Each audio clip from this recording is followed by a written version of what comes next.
तहसील उपखंड क्षेत्र समूचे वागड़ ग्रामीण क्षेत्र में सोमवार को सुबह शुभ मुहूर्त पर वट सावित्री व्रत का उपवास पर सुहागिन महिलाओं ने शुभ मुहूर्त पर वट वृक्ष की सूत का धागा चारों ओर 7 बार परिक्रमा कर एवं वट वृक्ष की पूजा अर्चना अभिषेक तिलक आरती पुष्प चढ़ाकर एवं सुहागिन महिलाओं ने अपने परिवार की उज्जवल भविष्य की मनोकामनाएं एवं वही घर में सुख समृद्धि बनी रहे ऐसी मनोकामनाएं मांगी एवं वट सावित्री के इस शुभ अवसर पर महिलाओं ने व्रत उपवास रखे।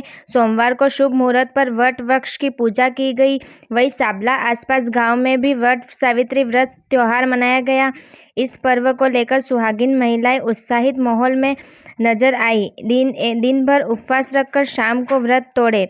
अपने आसपास की खबरों को पाने के लिए भारत न्यूज़ नेटवर्क को सब्सक्राइब करें, वीडियो को लाइक करें और व्हाट्सएप पे ज़्यादा से ज़्यादा शेयर करें। रिपोर्टर दीपक बनोत, शशिकांत बनोत।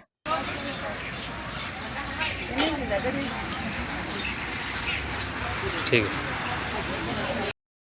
न्यूज़ वालों पर न्यूज़ वालों में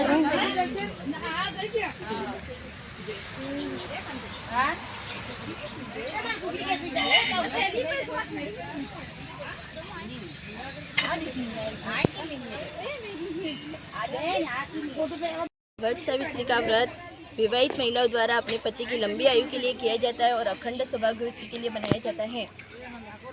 यह उस पौराणिक कथा के लिए है जिस वक्त सावित्री ने अपने पति की लंबी आयु के लिए और यमराज से अपने पति की आयुष्य जीवन के लिए यह व्रत किया जाता है। वट सावित्री का व्रत सुहागिन स्त्रियों द्वारा किया जाता है और अपने पति की लंबी आयु के लिए किया जाता है।